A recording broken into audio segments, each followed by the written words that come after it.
This is so Miami right now.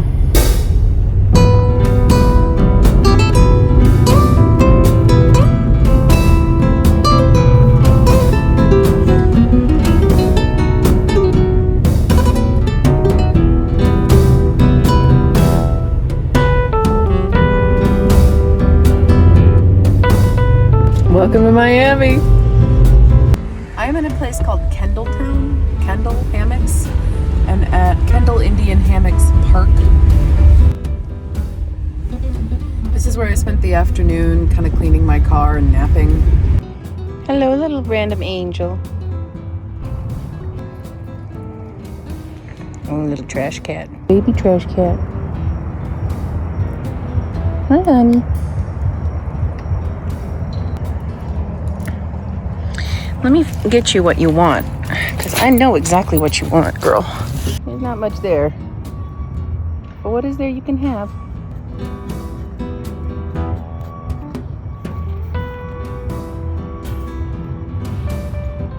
Panthers in the mist. Thanks for keeping me company today while I'm cleaning out my kitchen. This is all my giveaway stuff. Not the table, obviously. Why did I think I would need a potato masher and a ladle and a ceramic fruit dish? I don't. I moved my long things against the bungee cord here because there was a little bit of dead space here. And it has freed up a lot of leg room for when I'm lying on the floor. Like I did when there she is. She's an acrobat. She's like, get out of there. And the folding chair. Oh yeah, that's a game changer. Now this space is largely open. And that's really great. Makes it easier to climb over at night. And again, these are where my legs and my feet stick if I'm lying on the floor. She's still trolling the trash can here. Okay, well, very little changes, but very exciting for me. I made it a little bit more comfortable in here. I stacked the crates slightly differently. I mean, there's not much to show after all, but it's pretty exciting for me. This is stuff to donate. That's it. I'm gonna go to Lowe's and check out window stuff. Well, I didn't go to Lowe's. I went to Barnes & Noble. And wow. I was only in there for like 30 minutes, but wow, I really like Barnes & Noble. And it might become a staple for me in the places where it exists. Which isn't a big surprise because I loved hanging out at Barnes & Noble when I was like a suburban teen in Orlando. Not only does it have, Wi-Fi, power, and bathrooms, which are the main reasons I go on land, but also it's a bookstore. It's a library that you can't check books out of, which is nice.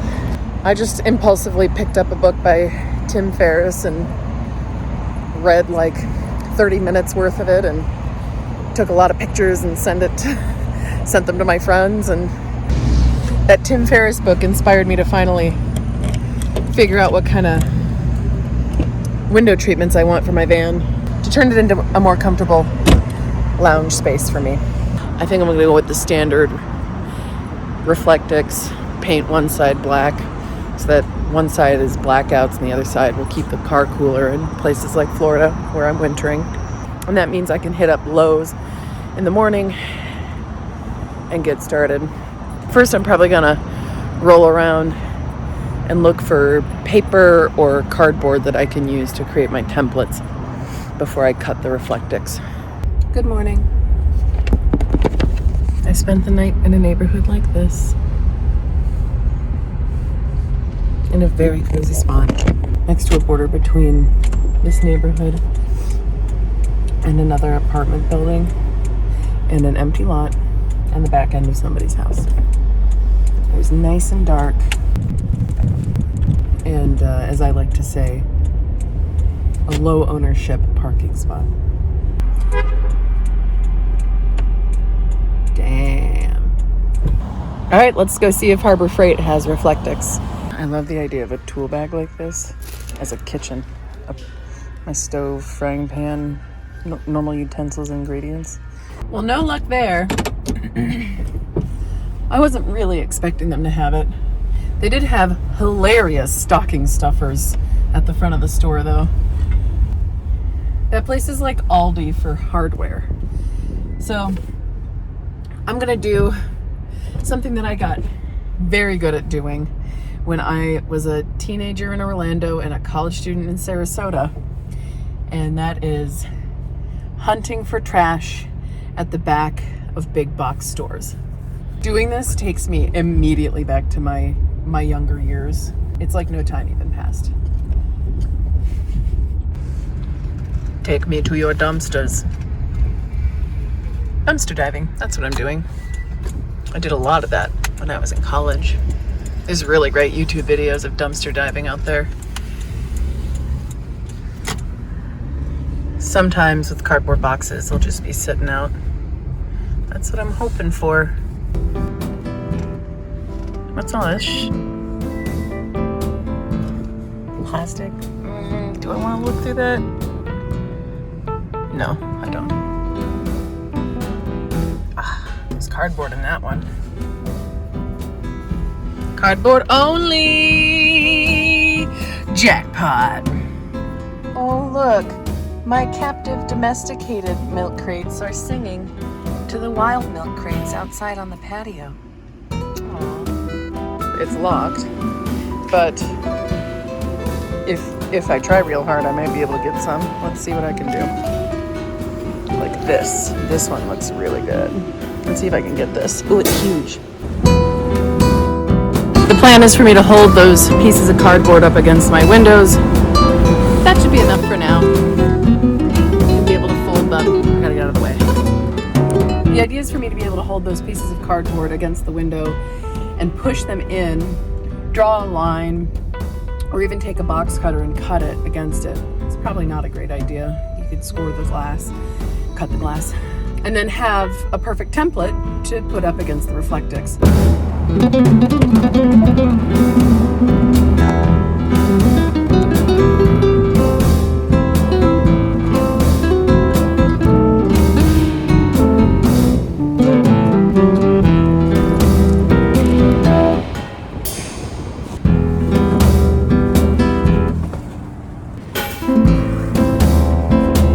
Okay, learning number one. Cardboard, even thin board like this, is too stiff to push into the windows and create a template with. Thumbs up if you saw that coming. So I'm going to return this from whence it came and go seek out some butcher paper. I mean, probably just walk into the business where I'm parked. Michael's, the craft store.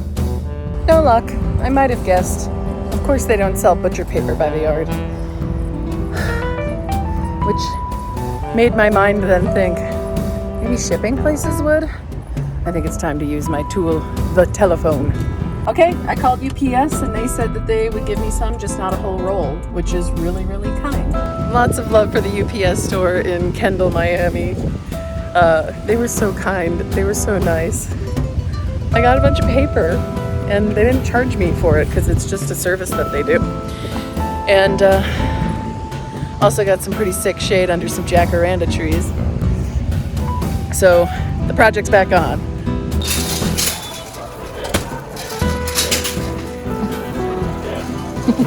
The cardboard's been dumped and I'm coming up on a very ridiculous scene of a Muscovy duck and her ducklings lying in a disgusting pool of water.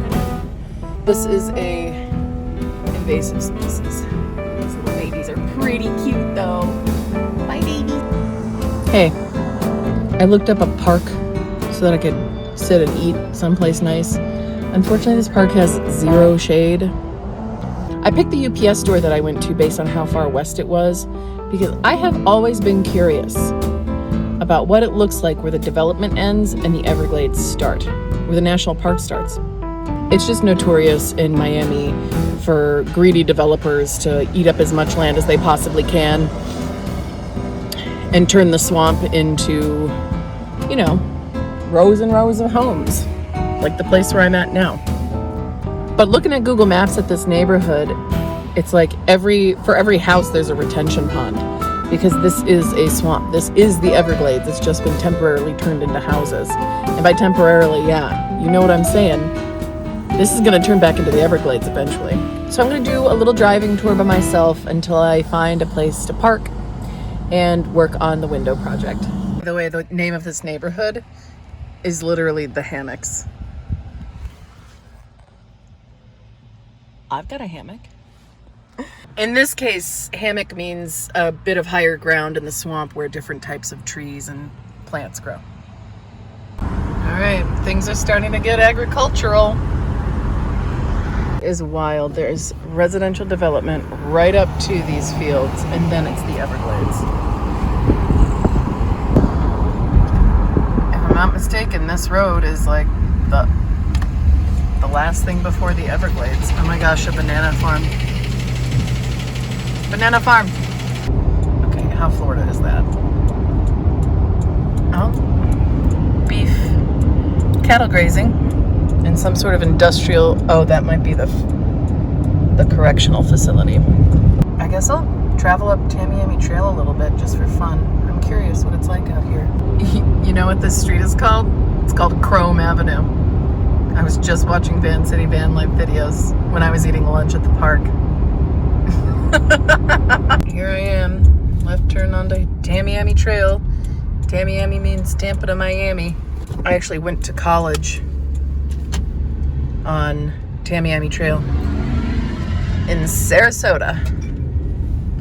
All right, Marco Island 85, Naples 89. There's an Indian casino, the Mikasaki Gaming and Resort Hotel. Indian Gaming, that's what it says.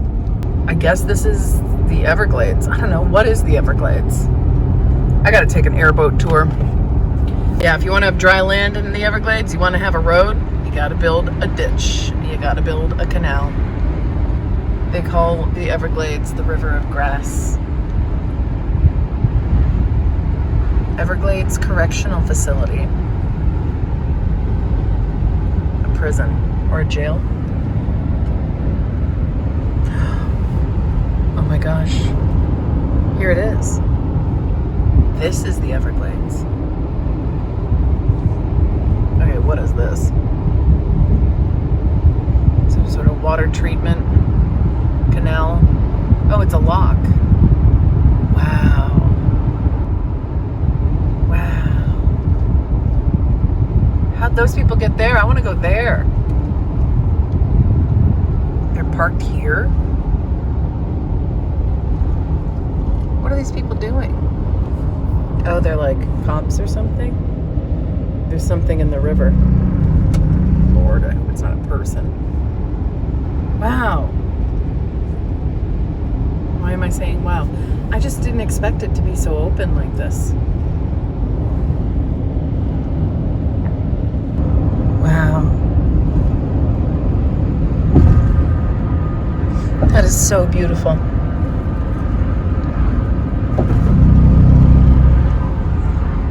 You can see the hammocks, the short hills, maybe 4 or 5 feet higher in elevation.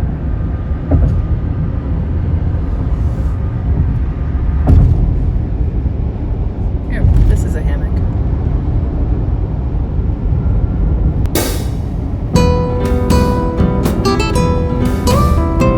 Looks like I'm pulling off here.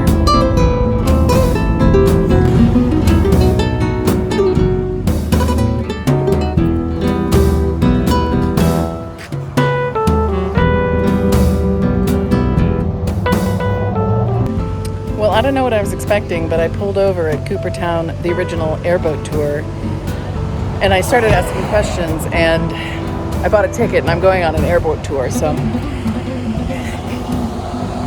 good thing I have everything I own with me, including hat, water, and a change of shoes. Here we go. Ear protectors.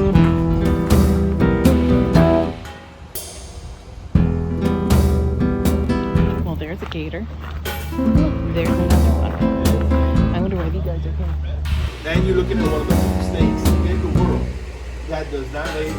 They have live.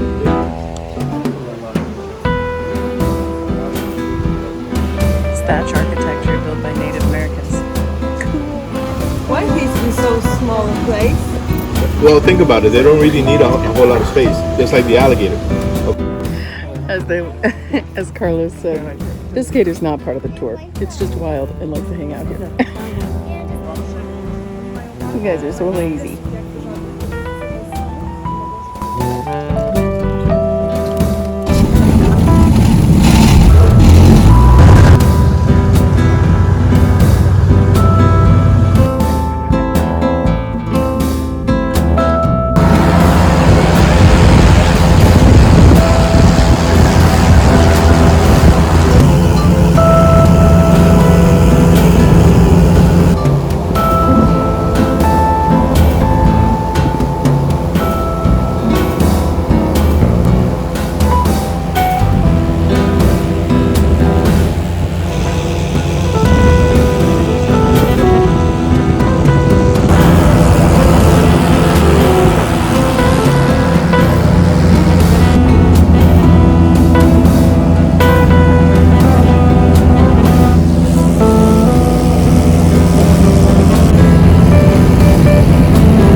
Alright guys, the good news is we still have gas, and the bad news is that we cannot go any faster.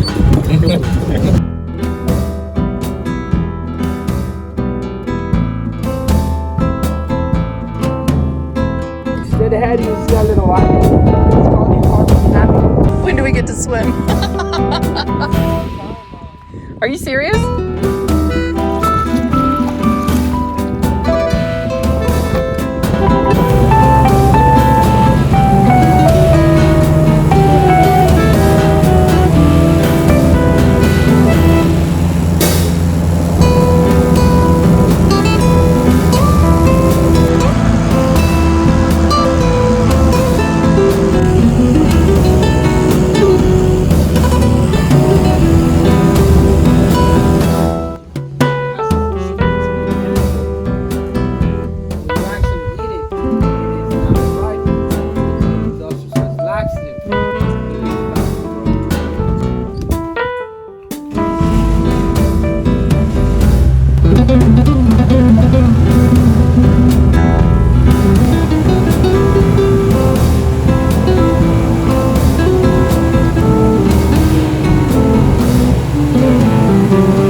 Well, who knew when I was sitting at Einstein Brothers Bagels this morning in suburban Florida that I was making a point to fully charge my phone, and then that charge would take me into the Everglades. I drove out here because I was just curious about the highway, and I was able to just say yes to a boat ride in the Everglades, especially because I had my sun hat, a light colored shirt, my waterproof shoes, all with me because I live in my van. That seems pretty much like the epitome of van life to me. And man, what a treat. 2 hours ago, I was talking about how I have never been to the Everglades. Well, now I have. Oh my God, I do not trust this bridge anymore. Ho ho ho, that was scary. Frog legs and gator tail. Oh yeah, and did you notice I was in the coveted front row? There are certain benefits to being a solo traveler. You also get to skip the lines at roller coasters in theme parks. The other thing on my mind right now is that if I didn't have somebody flying in to meet me in Miami tomorrow, Tuesday, I could have just kept going through the Everglades. I'm driving back to Miami now, but I'm really sensing that feeling of freedom that van life gives me. I can roll out to check out the Everglades, impulsively hop on an airboat tour, and then impulsively drive out wherever I want because I've got everything I own back here. Well, everything but my boat tour guide uniform that's back in Chicago. Thanks, Rachel.